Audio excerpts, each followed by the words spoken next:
प्राचीन समय में राजा सूरत नाम के एक राजा थे। राजा प्रजा की रक्षा में उदासीन रहने लगे थे, जिससे उनकी प्रजा उनसे अलग थलग रहने लगी थी, जिसके परिणाम स्वरूप पड़ोस के राजा उन पर हमला कर दिया और राजा सूरत की हार हुई। और हारने के बाद राजा सूरत जान बचाकर जंगल की तरफ भाग गया। जिस जंगल में राजा गए उसी जंगल में पहले से ही एक समाधि नाम का एक बनिया अपनी स्त्री और संतान के दुर्व्यवहार से निवास करता था। दोनों की एक दिन मुलाकात हुई, दोनों में परिचय हुआ। दोनों घूमते घूमते एक दिन महर्षि मेघा के आश्रम पहुँचे। महर्षि ने दोनों से आने का कारण पूछा। वे दोनों बोले, हम दोनों अपने सगे संबंधियों से अपमानित होने पर भी उनका मोह स्नेह बना हुआ है। इसका कारण क्या है गुरुदेव, बताए मुझे।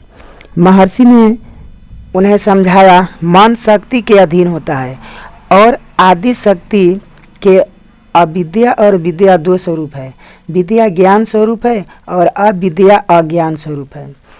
इतना सुनकर राजा सूरत ने प्रश्न किया, हे महर्षि, देवी कौन है, उसका जन्म कैसे हुआ? महर्षि बोले कि आप दोनों सुने, मैं उनके बारे में बता रहा हूँ। आप जिस देवी के बारे में पूछ रहे हैं वह नित्य स्वरूपा और विश्वव्यापिनी है। ध्यान पूर्वक सुनो इनके बारे में। कल्पांत में एक समय देवताओं के स्वामी इंद्र और राक्षसों के स्वामी महिषासुर में सैकड़ों वर्षों तक घनघोर युद्ध हुआ। इस युद्ध में देवराज इंद्र की हार हुई, महिषासुर की जीत हुई और वे इंद्रलोक के स्वामी बन गया। वे सभी देवता भगवान विष्णु और शंकर की शरण में चले गए। उनके बातों को सुनकर भगवान विष्णु और भगवान शंकर क्रोधित हुए। इन सभी देवताओं के शरीर से एक पुंज निकला। यही पुंज एक देवी के रूप में परिवर्तित हो गया और तीनों लोक में हलचल मच गई। देवी के सामने महिषासुर युद्ध के लिए आ बैठा। देवी के सामने महिषासुर की एक भी नहीं चली और महिषासुर हार गया और महिषासुर को उसी समय मार दिया गया। आगे चलकर यही देवी शुंभ और निशुंभ राक्षसों का वध करने के लिए गौरी देवी का रूप लिया।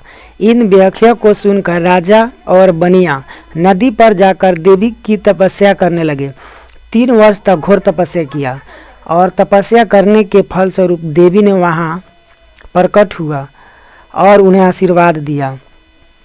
इससे बनिया संसार के मोह से मुक्त होकर आत्मचिंतन में लग गए और राजा सूरत ने शत्रुओं पर आक्रमण करके विजय प्राप्त करके अपना वैभव प्राप्त कर लिया।